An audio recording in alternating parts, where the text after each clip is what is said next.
Cup সিরাপের রাসায়নিকে বিপদ, prescription ছাড়া আর cough syrup নয়। কাপ সিরাপের অপব্যবহার রুখতে এবার কড়া কেন্দ্র। আরো একবার জানাই, কাপ সিরাপের রাসায়নিকে বিপদ এবং সে কারণেই প্রেসক্রিপশন ছাড়া আর কাপ সিরাপ নয়।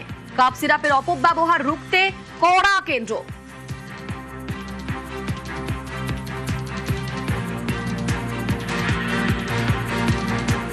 কাপ সহ সব সিরাপে বিক্রিতে বিধিনিষেধ হয়েছে। এবার দেশে কাপ সিরাপ বিক্রিতে বিধিনিষেধ।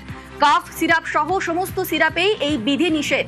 ঠিক কি বলা হচ্ছে, আমাদের সঙ্গে সরাসরি মৈত্রেয়ী রয়েছেন প্রতিনিধি। মৈত্রেয়ী, নতুন করে কি নির্দেশিকা, সেই নির্দেশিকায় কি বলা হচ্ছে? দেখো, যে কোনো ওষুধকে যদি ওভার দ্য কাউন্টার বা যে কোনো ওষুধের মতো বা যেগুলো শারীরিকভাবে উপকার করে এই ধরনের ওষুধকে ওভার দ্য কাউন্টার বিক্রি করার জন্য তাদেরকে শিডিউল কে ড্রাগ হিসাবে ধরা হয় এবং তাদেরকে ওভার দ্য কাউন্টার তারা সেল করতে পারেন সেই সমস্ত ওষুধ। অর্থাৎ ওষুধের দোকানে গিয়ে বিনা প্রেসক্রিপশনে সেই ওষুধ দেওয়া যায়।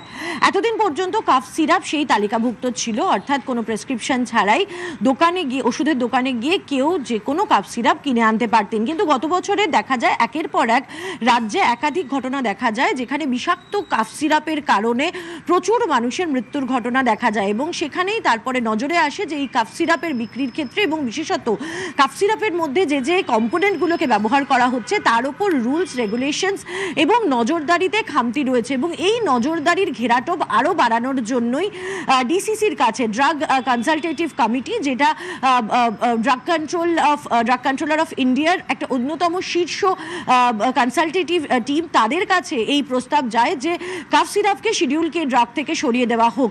তারা সমস্ত বিষয় বিবেচনা করে তারা এটার অনুমোদন দেয় এবং তারপরেই গেজেট নোটিফিকেশন করে নির্দেশ জানিয়ে দিয়েছে ড্রাগ কন্ট্রোল অফ ইন্ডিয়া যে শিডিউল কে ড্রাগ নয় আর কাফ সিরাপ, অর্থাৎ আর প্রেসক্রিপশন ছাড়া ওভার দ্য কাউন্টার ওষুধের দোকানে ধন্যবাদ সিরাপ কিনতে পারবেন না কোনো।